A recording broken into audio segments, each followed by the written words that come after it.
Salut les amis, j'espère que vous allez bien. Alors, c'est un plaisir pour moi de faire cette vidéo. Je me retrouve comme ça dans la ville de Yamoussoukro. Déjà, je tiens à vous dire que je suis très bien arrivé du côté de la Côte d'Ivoire. J'ai voyagé avec Air France. Franchement, le service était magnifique, magnifique, magnifique. Et on est quitté de Paris dans la soirée, aux environs de 16 h comme ça. Et nous sommes arrivés du côté d'Abidjan vers les 21 h. Je tiens aussi à remercier mes collaborateurs qui se reconnaîtront parce qu'ils ont pris le temps effectivement de venir me récupérer à l'aéroport et j'ai pu rejoindre mon appartement. Donc, j'ai dormi j'étais du côté de Angré à la 8e tranche. Un très bon coin, le coin dans lequel j'étais d'ailleurs l'année passée aussi.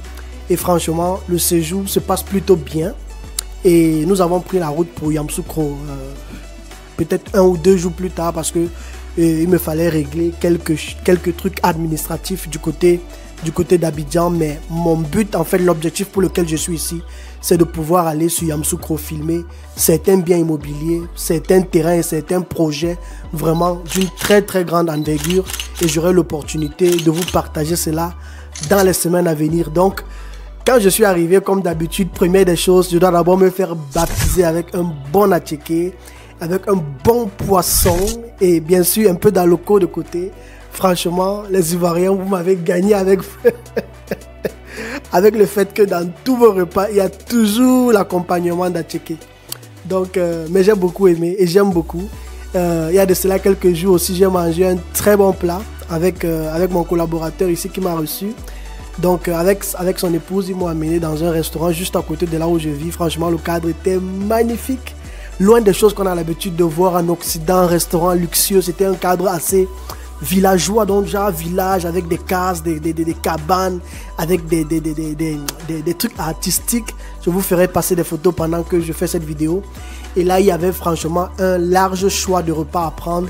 Mais moi, j'ai opté pour, je pense que j'ai mangé quoi? J'avais mangé du foutou avec de la sauce graine et plein de viande dessus. Dans les viandes, il y avait le crabe, il y avait la viande de peau, il y avait le poisson fumé, il y avait encore quoi? Il y avait plein de viande à l'intérieur. L'une des choses qui m'a marqué quand je suis arrivé, c'est que les Ivoiriens, vous aimez trop manger l'escargot, hein? J'ai remarqué que tout ce qui était à côté de moi, l'escargot est très aimé ici en Côte d'Ivoire. Je ne sais pas, mais moi, dans le cadre dans lequel j'ai grandi au Cameroun, l'escargot n'est pas très aimé. En fait, moi, je n'ai pas trop grandi avec la mentalité qu'il faut manger l'escargot. Mais j'ai remarqué que les gens aiment beaucoup cela ici. Sur le côté de la boisson, franchement, moi, j'ai 2 boissons dans ce pays. Il y a le Rhino, qui est une boisson énergisante. Et il y a aussi Racine. Oh, j'ai adoré la Racine. C'est une bière, mais c'est une bière un peu sucrée, avec un peu d'alcool, bien sûr. Mais elle est un peu sucrée, elle a un goût sucré.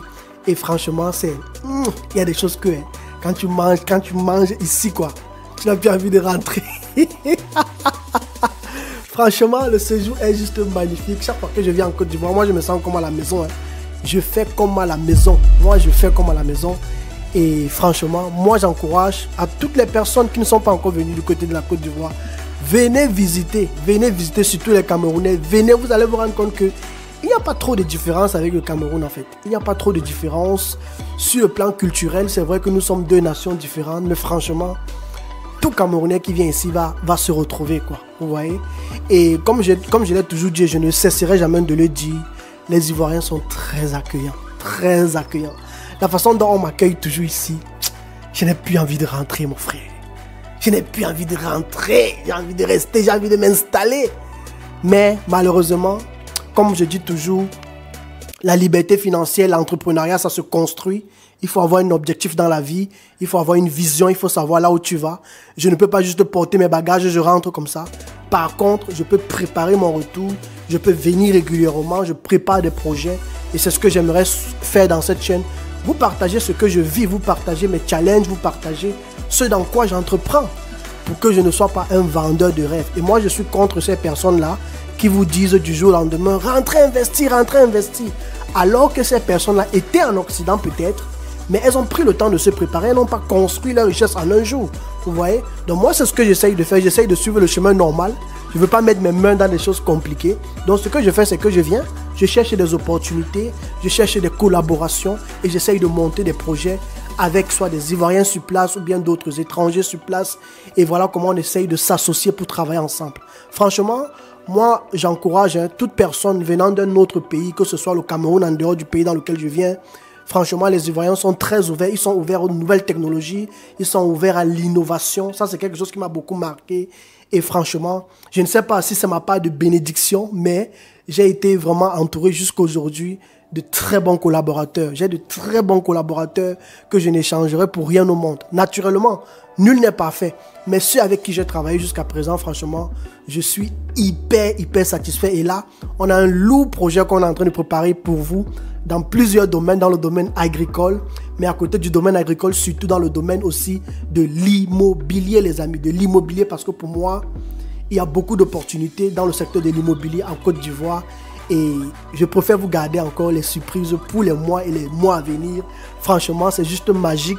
Nous allons lancer ici une entreprise, une agence immobilière, mais qui va vous offrir des services de malade, qui va accompagner la diaspora dans la gestion immobilière, dans la gestion locative, dans la construction, dans le BTP. Si vous avez besoin des plans, si vous avez besoin qu'on aille par exemple prendre des images sur vos sites, si vous avez besoin de n'importe quoi autour de l'immobilier, vous avez besoin qu'on vous accompagne.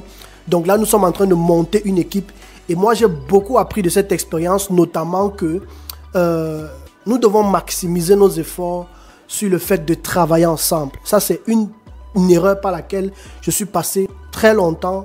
On ne peut pas tout faire seul. On a toujours besoin d'avoir des gens avec qui travailler. Et ça, c'est des choses que j'ai vraiment appris sur le temps, sur le long terme.